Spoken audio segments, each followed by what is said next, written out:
Oui les amis, vous l'avez lu dans le titre, je pense que Red Bull peut tomber une deuxième fois cette saison. J'ai été totalement surpris à Singapour où le type de virage, la physionomie de la course et de mauvais réglages ont rendu inatteignable le Graal de la saison parfaite. Cette fois, pour Interlagos, j'anticipe et je pense qu'il y aura une vraie bataille.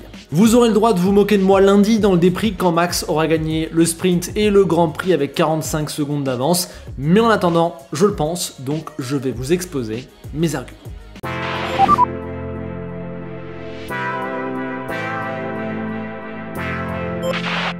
D'abord, sur les 3 courses restantes, c'est, il me semble, le circuit où le taureau ailé peut vraiment être battu. Vegas reste encore une belle inconnue, mais je pense qu'avec la longue ligne droite et l'idéologie du circuit, ça me semble totalement correspondre à la Red Bull.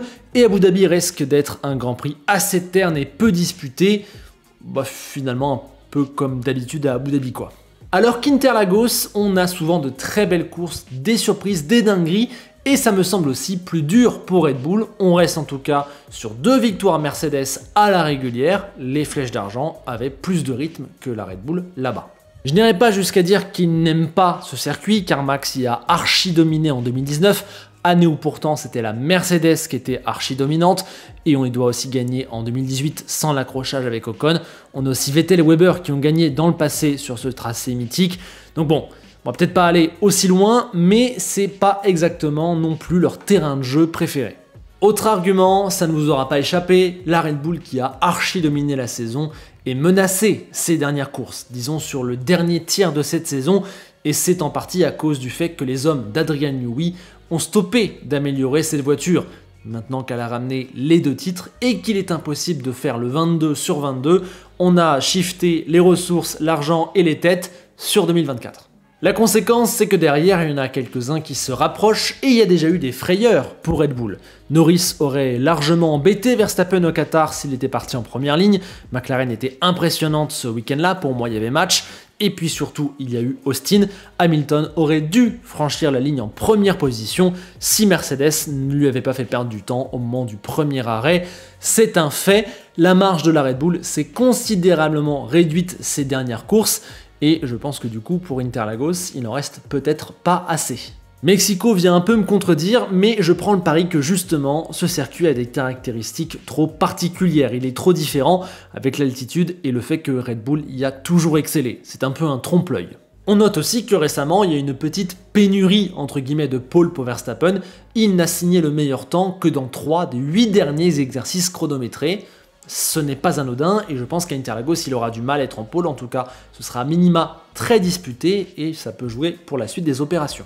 Encore un argument que je suis certain vous ne manquerez pas de juger absolument pertinent de ma part, la Red Bull avait plus de marge la saison dernière à la même époque qu'elle n'en a aujourd'hui sur ses adversaires, or l'an dernier elle n'avait déjà pas gagné à Interlagos.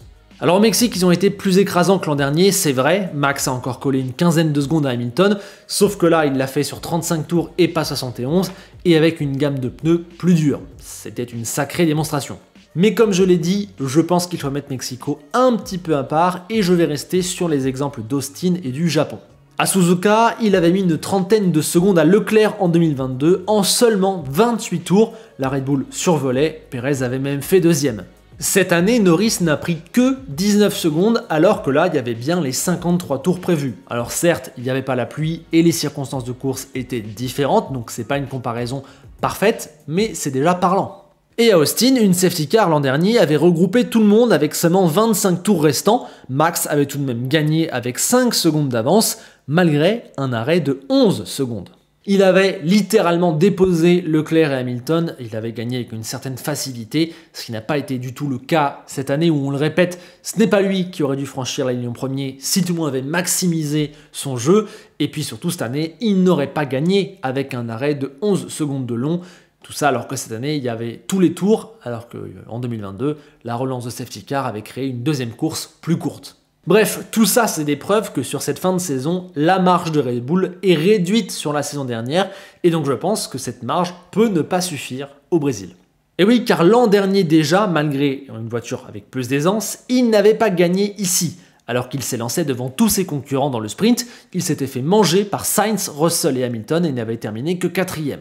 Un résultat, c'est vrai, beaucoup dû au fait qu'il avait pris les médiums pendant que tout le monde avait opté pour les softs, mais le rythme du Grand Prix n'était pas suffisant non plus. Oui, l'accrochage avec Hamilton l'oblige à repasser au stand et il perd donc du temps, mais il ne remonte pas avec une grande aisance, et surtout à la fin, il y a une safety car qui regroupe tout le monde, et même là, il n'est pas plus rapide. La conclusion, c'est que l'an dernier, à Interlagos, les flèches d'argent avaient plus de rythme. Donc, la Mercedes 2022 était plus loin de la Red Bull 2022 que la Mercedes 2023 ne l'est de la Red Bull 2023, et pourtant la 2022 avait quand même déjà gagné. C'est plutôt intéressant quand même. Alors tout ça c'est bien beau, je viens de vous expliquer les raisons qui me poussent à croire qu'il y a plus de chances que d'habitude que Red Bull soit battu, que c'est une possibilité qui peut vraiment arriver et qu'on risque d'avoir un top week-end avec de la bagarre devant. Mais maintenant, il faut dire qui. Si ce n'est pas Verstappen qui se tient sur la plus haute marche, c'est qui? Ma monnaie n'ira pas sur Ferrari, bien que la voiture ait trouvé une certaine stabilité et que les choses se passent en vrai relativement bien en ce moment, c'est plutôt cool.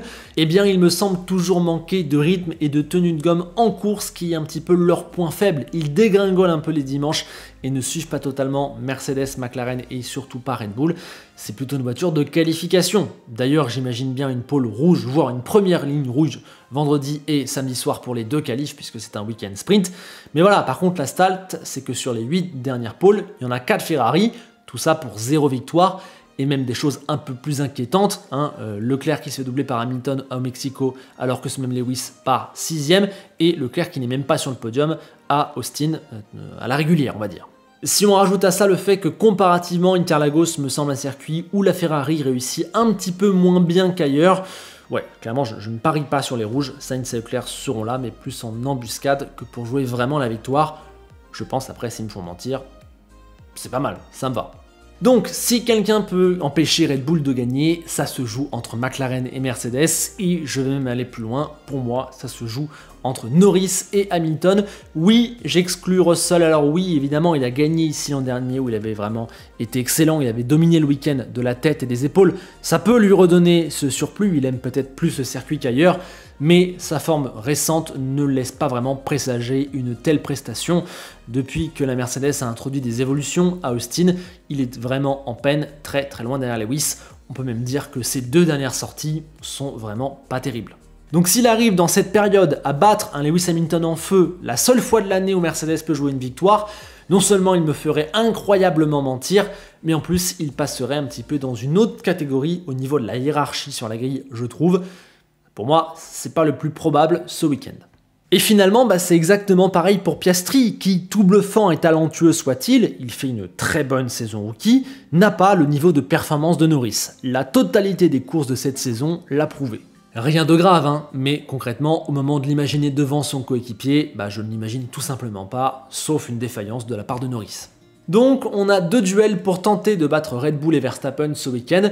Le premier, McLaren versus Mercedes, qui aura le plus de performance, et le deuxième, Hamilton versus Norris, qui va le mieux s'en tirer. McLaren était devant au Japon et au Qatar, mais ce n'était pas le cas à Austin et à Mexico. Hamilton a commis une faute au Qatar, mais ses 2 dernières sorties sont parfaites. Il sent vraiment mieux dans la voiture depuis qu'elle a des évolutions, ça monte vraiment en puissance. Norris, lui, n'a pas maximisé son résultat à Mexico à cause de la qualif et d'un 2e départ raté, mais avant ça, c'était juste génial, et sa fin de course à Mexico a envoûté tout le monde. Vous voyez, niveau rythme, niveau confiance, on est dans un mouchoir de poche. Au niveau du circuit, l'exemple de 2022 laisse présager que c'est un terrain que Mercedes affectionne tout particulièrement. Oui, mais voilà, la voiture a aussi pas mal changé d'évolution et de philosophie par rapport à l'an dernier. Et surtout, ça fait 10 ans que McLaren n'a pas été aussi bonne, donc ils n'ont pas de vraie référence à Interlagos. L'an dernier, avant son abandon, Norris jouait avec les Ferrari, ce qui était mieux que le niveau global de la voiture sur la saison. De quoi peut-être penser que c'est un circuit qui sublime la performance des papayes. Reste quand même qu'on manque d'éléments là-dessus, leur voiture et leur potentiel n'a vraiment rien à voir cette saison avec la dernière. Donc McLaren est un point d'interrogation sur chaque circuit. Jusque-là, elle s'en tire plutôt bien partout, à part Mexico, mais trop particulier. À voir ce week-end. Attention aussi à un détail, c'est que c'est un week-end sprint, ce qui veut dire qu'on doit rendre la voiture et ne plus la toucher jusqu'au dimanche soir à partir du début de la qualification du vendredi soir. Une seule séance pour se régler. Généralement on dit que ça défavorise Mercedes, je suis moyennement d'accord avec ça, ça dépend des week-ends. Regardez le Qatar, un week-end sprint, et pourtant la voiture en course était un vrai missile incroyable. Et puis la question face à un tel enjeu qui peut-être ne se représentera pas de la saison, voire pas avant on ne sait pas quand, la question c'est qui a le plus de pression? Avec toutes ses victoires et toute son expérience, on pourrait penser que Lewis Hamilton mange Norris dans ce domaine. Oui, mais il n'a plus gagné depuis Jeddah 2021, donc si jamais l'opportunité se présente enfin, qu'il sait que peut-être il n'est pas sûr d'en avoir une autre un jour, est-ce qu'il ne va pas commencer un petit peu à trembler? Évidemment, c'est Sir Lewis Hamilton, ne me faites pas dire ce que je n'ai pas dit, mais quand même, ça fait longtemps qu'il n'a pas été dans cette position, s'il s'y retrouve, voilà, c'est une donne qu'il faudra prendre en compte. Norris, lui, est plus frais, c'est peut-être un avantage, un peu à la manière de Russell justement en 2022, on sent aussi qu'il a pris en maturité ces derniers temps, vraiment le Brésil là, ça ressemble au bon moment pour lui, mais son problème c'est qu'il nous a déjà gratifié de quelques petits craquages quand justement la pression passe dans ce step supérieur, on pense à la Russie ou à Monza en 2021 évidemment, mais aussi de manière un petit peu globale, parfois quand il y a quelque chose qu'il peut jouer, il arrive tout seul à se mettre un peu en difficulté. Le meilleur exemple, c'est au Qatar. Performance incroyable, mais malheureusement, il part 10e parce qu'il est sorti des limites de piste en qualif. Et donc, c'est seulement 3e à l'arrivée, alors que peut-être c'était premier. On n'en sait rien.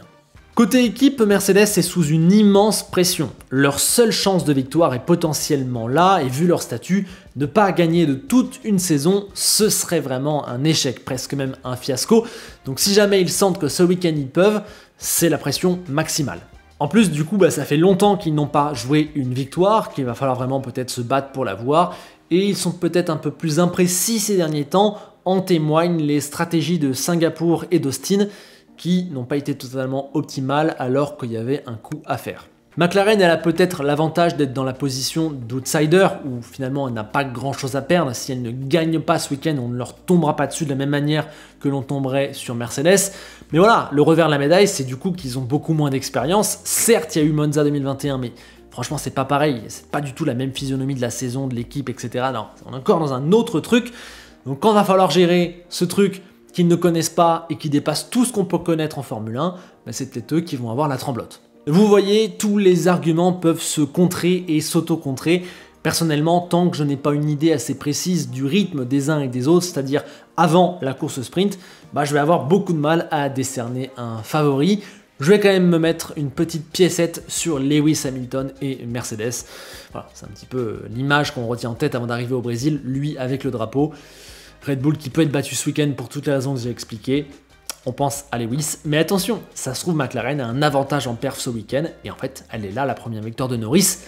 N'oublions pas aussi qu'on n'exclut pas totalement du jeu le gars qui a gagné 16 des 19 courses cette saison. J'ai juste dit qu'il y avait plus de chances que d'habitude. On verra. Au-delà de cette lutte pour la victoire que du coup j'espère folle, on va peut-être avoir le meilleur week-end de la saison. En tout cas, j'ai de l'espoir d'un point de vue sportif, d'un point de vue performance entre les voitures. N'oublions pas qu'il y a quand même d'autres choses sur la grille, des positions qui se jouent. Perez qui ne veut pas perdre la sienne chez Red Bull en 2024 après justement le fiasco du premier virage au Mexique. Il est désormais très clairement menacé par un Ricciardo qui a été totalement résurgent et qui a aidé AlphaTauri à reprendre la 8e place du constructeur. Sûrement la place qui aujourd'hui se joue le plus au constructeur, c'est très important pour ces trois équipes. On n'oublie pas aussi qu'il n'y a que 22 points entre Ferrari et Mercedes pour la P2, ça c'est toujours game on. Oh le vieux, j'ai dit game on quoi. Oh. Quand je l'ai dit, mais ma phrase était trop longue, je la refais pas, mais j'ai dit game on quoi. Oh. Terrible. Et en vrai, on a aussi hâte que le paddock se réunisse à nouveau pour qu'on puisse avoir peut-être plus d'infos sur ces rumeurs complètement folles qui nous viennent d'Espagne cette semaine. On a entendu parler d'un Lawrence Stroll qui pourrait vendre Aston Martin, d'un Fernando Alonso qui pourrait quitter l'équipe, peut-être pour aller chez Red Bull. Voilà, c'est un peu du grand n'importe quoi à coup de grands tweets énigmatiques et d'émissions type El Chiringuito où ça part dans tous les sens. Bon, j'espère qu'on en apprendra plus sur infos, rumeurs, qu'est-ce que c'est, on comprend rien pour l'instant. Et surtout, Aston Martin, c'est très intéressant sportivement. Ils sortent de leur pire week-end à Mexico, une vraie catastrophe.